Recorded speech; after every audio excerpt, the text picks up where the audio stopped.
एक सच बताऊं, तुम्हारे स्कूल या कॉलेज में भी ऐसे 2-3 लड़के होंगे जो तुम्हें रोज टारगेट करते हैं। कभी क्लास के सामने मजाक उड़ाते हैं, कभी ग्रुप में तुम्हें छोटा दिखाते हैं और कभी सिर्फ इसलिए चढ़ाते हैं क्योंकि उन्हें पता है तुम कुछ नहीं बोलोगे और तुम बस हंसकर इग्नोर कर देते हो। लेकिन अंदर क्या चलता है? तुम इमेजिन करते हो कि तुम उन्हें जवाब दे रहे हो, उनकी बोलती बंद कर रहे हो, लेकिन रियलिटी में तुम वहीं खड़े रहते हो, साइलेंट, ऑकवर्ड और थोड़ा सा टूटे हुए। और धीरे धीरे तुम खुद को वीक मानने लगते हो। लेकिन सच क्या है? तुम वीक नहीं हो, तुम बस गलत तरीके से रिएक्ट कर रहे हो, क्योंकि तुम्हारा बुली तुमसे स्ट्रांग नहीं है। वो बस एक चीज में तुमसे आगे है, वो तुम्हारे दिमाग को कंट्रोल करता है। जब वो तुम्हें इंसल्ट करता है तुम उसे अपना रिएक्शन दे देते हो और वही रिएक्शन उसका फूड बन जाता है। और जब तक तुम उसे ये फूड देते रहोगे वो तुम्हें छोड़ने वाला नहीं है। लेकिन अगर तुमने आज बस ये समझ लिया कि गेम कैसे खेलना है, तो वही लोग जो आज तुम्हें बुली करते हैं कल तुम्हारी तरफ देखने से पहले भी सोचेंगे। और आज मैं तुम्हें वही सिखाने वाला हूँ, साइकोलॉजिकल वेपन्स, जो किसी भी बुली को बिना हाथ उठाए कंट्रोल कर सकते हैं। लेकिन एक वार्निंग, अगर तुमने ये स्टेप्स गलत यूज किए तो ये उल्टा तुम्हारे खिलाफ जा सकते हैं। इसलिए एंड तक देखना, क्योंकि हर स्टेप एक दूसरे से जुड़ा हुआ है।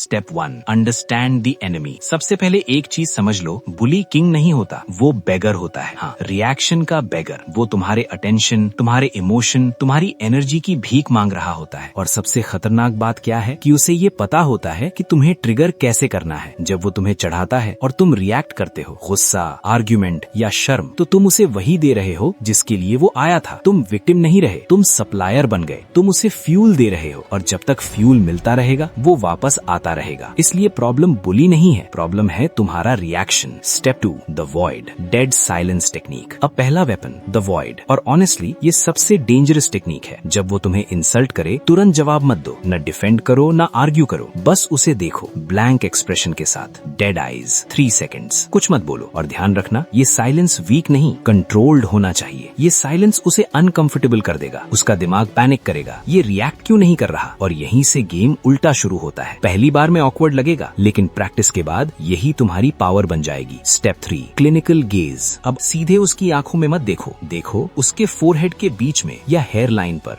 बिना ब्लिंक किए। अब क्या होगा? उसका दिमाग कंफ्यूज हो जाएगा, वो अपनी इंसल्ट भूल जाएगा और सोचेगा ये मुझे ऐसे क्यों देख रहा है। क्योंकि इंसान वियर्ड बिहेवियर को इग्नोर नहीं कर पाता। अब वो बुली नहीं रहा, वो खुद इनसिक्योर हो गया और तुम ऑब्जर्वर बन गए। और ऑब्जर्वर हमेशा कंट्रोल में होता है। Step 4, script flip, mind beam. अगर वो फिर भी नहीं रुका और तुम्हें जवाब देना पड़ा तो आर्ग्यू मत करना, इमोशन मत दिखाना, क्योंकि आर्ग्यू करने वाला हमेशा नीचे दिखता है। बस ये बोलो, हो गया तुम्हारा, या और कुछ बोलना बाकी है, या भाई सब ठीक है ना घर पर। लेकिन टोन इंपॉर्टेंट है, काम, स्लो और थोड़ा सा डिटैच्ड। और यही गेम खत्म। अब वो स्ट्रांग नहीं लगेगा, अब वो इनसिक्योर लगेगा। और पूरी क्लास नोटिस करेगी कि तुम रिएक्ट नहीं कर रहे, तुम कंट्रोल में हो। Step 5, street level, real world. अब अगर बात सीरियस हो जाए और सामने वाला अग्रेसिव हो तो सिर्फ वर्ड्स काम नहीं करेंगे, यहाँ से बॉडी लैंग्वेज गेम शुरू होता है। तुम्हारी बॉडी बोलेगी। 3 रूल्स याद रखो, हाथ जेब से बाहर, शोल्डर्स पीछे, चेस्ट ओपन। और जब किसी ग्रुप से गुजर रहे हो 1 सेकेंड आई कांटेक्ट करो और हल्का सा नॉड करो। ये सिग्नल है मैं अवेयर हूँ और रेडी हूँ। ये छोटा सा जेस्चर ही बता देता है कि तुम डर नहीं रहे। प्रेडेटर कभी कॉन्फिडेंट इंसान पर अटैक नहीं करता, वो हमेशा आसान टारगेट ढूंढता है। Step 6, strategic amnesia, ultimate weapon, सबसे डेंजरस। इसे तभी यूज करना जब तुम मेंटली स्ट्रांग हो। जब वो अगली बार तुम्हारे पास आए, बीच में रोक दो, उसे ध्यान से देखो और बोलो, सॉरी तुम्हारा नाम क्या था। बस ये लाइन उसे अंदर से तोड़ देगी, क्योंकि इंसान अपनी रिस्पेक्ट से जीता है और तुमने वही छीन ली। अब उसे लगेगा मैं इसके लिए इम्पोर्टेंट ही नहीं हूँ। फाइनल मैसेज, लेकिन याद रखना ये ट्रिक्स टेम्पररी हैं, असली पावर इनसे नहीं आती। ये सिर्फ शुरुआत है, असली पावर आती है स्ट्रेंथ से, डिसिप्लिन से, सेल्फ कंट्रोल से। एक वीक इंसान पीसफुल नहीं होता, वो बस हेल्पलेस होता है। जब तुम्हारे पास ताकत होगी तब तुम्हारी साइलेंस की वैल्यू होगी, तब लोग तुम्हें टारगेट नहीं थ्रेट समझेंगे। फाइनल मैसेज, अगर आज के इस वीडियो में तुमने खुद को कहीं ना कहीं रिलेट किया है तो इस वीडियो को लाइक जरूर करना और सब्सक्राइब करो, क्योंकि यहाँ मोटिवेशन नहीं ट्रांसफॉर्मेशन होता है। और अगली वीडियो में हम बात करेंगे कि कैसे खुद को इतना स्ट्रांग बनाओ कि कोई तुम्हें टारगेट करने की हिम्मत ही ना करे।